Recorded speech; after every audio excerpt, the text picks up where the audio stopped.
আসসালামু আলাইকুম। কেমন আছেন সবাই? আশা করি ভালোই আছেন। রমজান তো চলেই যাচ্ছে।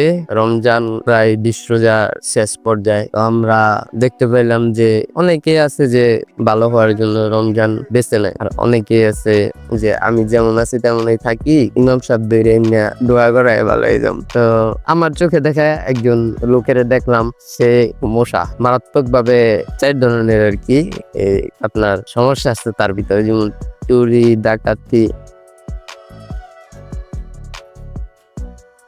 বদমাইশি, তারপরে টাকা আত্মসাৎকারী, এরকম কিছুই আছে। ৪টা জিনিস আছে ওনার মধ্যে। তো আল্লাহ দিলে ভালোই টাকা পয়সা কামায়, ঠিক আছে। তো এখন শুনি আলাপ করছে আমার সাথে যে টিপু কি অবস্থা, ভালোই আছো, তোমার সাথে একটা পরামর্শ করতে চাই।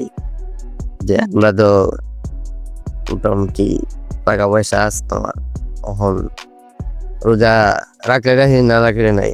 এখন চিন্তা করতেছি যে ইমাম সাহেব রোজার ২ দিন আগে বা একদিন আগে, সবে কদর তো আছে, একদিন আগে একটা ইমাম সাহেব বাসায় দেয় মানে আইনা দোয়া পড়ায়া যাতে আল্লাহ সবকিছু মাফ করে দেয়, সেই দোয়াটা পড়ানো হইতেছে, টাকা হাদিয়া দিয়ে গুলো। তো আমি কইলাম যে আপনি হাদিয়া দিবেন, ভালো কথা, দিতেই পারেন, আপনার টাকা পয়সা আছে, কিন্তু দোয়া কতটুকু কবুল হইবে আল্লাহর দরবারে সেটা আল্লাহ পাকই ভালো জানে। কিন্তু আপনি যে বলছি যে চুরি, ডাকাতি এসবের সাথে জড়িত, বদমাইশির সাথে জড়িত, ঠিক আছে। তো এগুলো আপনি না ছাইরা যদি আল্লাহর কাছে দোয়া করেন তাহলে দোয়াটা কি কবুল হইব? তো এটা বলার পরে দেখা গেছে উনি রাগান্বিত আমার উপরে, যে আমি এককালে করছি, এখন তো আর করি না। তবে গেলাম এককালে করছেন ঠিক আছে, কিন্তু এখন করেন না, তার জন্য কি করছেন? আপনি নিজে কি ডেভেলপ করছেন? উনি বলতেছে যে আমি নিজে ডেভেলপ করছি, এখন আর আমি খারাপ কাজে লিপ্ত হই না, চুরি করি না, ডাকাতিও করি না। বাট জিনিসটা হচ্ছে চুরি ডাকাতির বাইরেও কিছু আমল আছে যেগুলা অবশ্যই মুসলমানের করা উচিত। আপনি কারো গিয়ে হেল্প করছেন, আপনার এত ধন সম্পদ আছে, কিন্তু তাকে তো ক্ষতি করতেছেন অনেকজনের, আপনি কি জানেন? আপনি জানেন না। উনি বলতেছে আমি তো জানি না আমার আশেপাশে কিরকম ক্ষতি দিতেছে। তো ওনারে বললাম আপনি সরাসরি হয়তো বা ইনভলভ আছেন বা নাই সেটা বলতে পারবো না, কিন্তু আপনার যে সহপাঠী বা আপনার দ্বারা যারা কাজ করান তারা যে কি পরিমাণ মানুষের ক্ষতি করতেছে সেটা জানেন। তা উনি বললো যে তুমি আমারে জানাও দেখি। তা আমি বললাম যে আপনি নিজে প্রশ্ন করে আপনি নিজে দেখেন কিভাবে কি করতেছে আপনার লোকেরা, তাইলেই বুঝতে পারবেন যে আপনি এই দুনিয়ার মধ্যে কি আমল করতেছেন, আর ওই দুনিয়ায় হুজুরে বাড়াগিরে নিয়ে দোয়া কইরা কি করবেন। আপনার বাসায় হুজুর দোয়া করে দিয়ে এলো যে আল্লাহ তুমি তার সমস্ত গুনাহগাতা মাফ করিয়া দিও এবং আখিরাতে বেস্ট নসিব করার তৌফিক দান করো। এখন আপনি দেখা গেছে এই দোয়া করার পরেও আপনি এগুলা করলেন, ঠিক আছে। আচ্ছা রোজা রমজান বাদ টিপে শর্টেই বলি, এইগুলা করার পরও আপনি এইগুলা করলেন, মানুষের টাকা আত্মসাৎ করলেন, মানুষের মানে এই দেখা গেছে ক্ষতি সাধন হয়, এরকম কিছু করলেন, তাহলে আপনার কি উপকার আসবে এই দোয়ায়? তাই উনি রাগান্বিত বলে তুমি বেশি বুঝা, হ্যাঁ তুমি আমার থেকে বেশি বুঝা, টাকা দিলে দোয়া কেনা যায়? অবশ্যই ভাই, টাকা দিলে দোয়া কেনা যায়। ভাই আপনারা যে পরিমাণ খারাপ লোক না, আপনারা যে পরিমাণ বাজে না ভাই, আমার বলতে ইচ্ছা করে রোজা, নামাজ, ঠিক আছে, হজ, জাকাত, এগুলা করে ভাই কি লাভ হইব?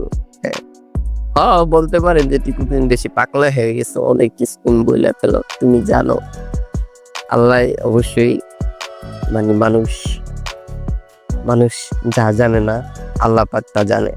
কিন্তু আপনার দ্বারা যারা ক্ষতিগ্রস্ত হয়েছে আপনার অভিশাপ ভাই, নামাজ করে এই অভিশাপ আপনি, আপনি কিভাবে আশা করেন জান্নাতে যাইবেন?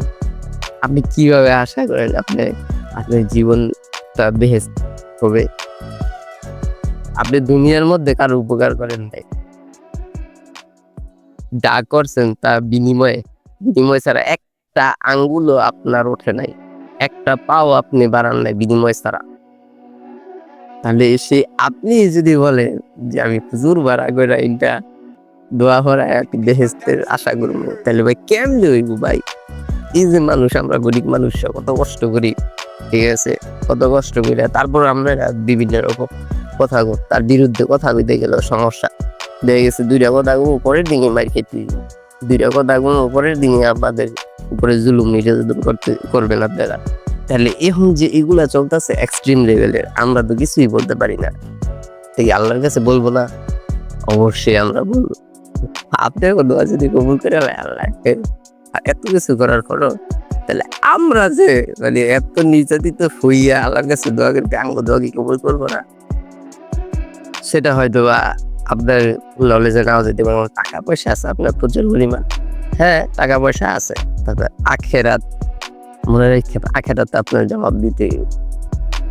এখন করতেছে করেন 2 দিনের দুনিয়া, এই যে রোজা দিতেছে বেশি দিন, খারাপ কিছুই ছাড়েন নাই, অবশ্যই খারাপ কিছু ছাড়েন নাই, আরো মানুষের ক্ষতি করতেছেন, ঠিক আছে। এই ক্ষতি সাধনের জন্য অবশ্যই একদিন আপনার প্রচুর পরিমাণ আপনার ক্ষতি, সেই দোয়া করলাম আল্লাহর কাছে। 20টা রোজা এদাইতেছে, এই 20 রোজার মধ্যে দোয়া করলাম যে আল্লাহ তুমি তার এমন পরিমাণ এক্সট্রিম লেভেলের, মানে ওই যে হেদায়েত চাইতাম না, আল্লাহ তুমি হেদায়েত দান করো। আমি হেদায়েত চাইলাম না আপনার জন্য, আমি চাই আপনার ক্ষতি হোক। আল্লাহর কাছে দোয়া করি। আমিন, আমিন, আমিন।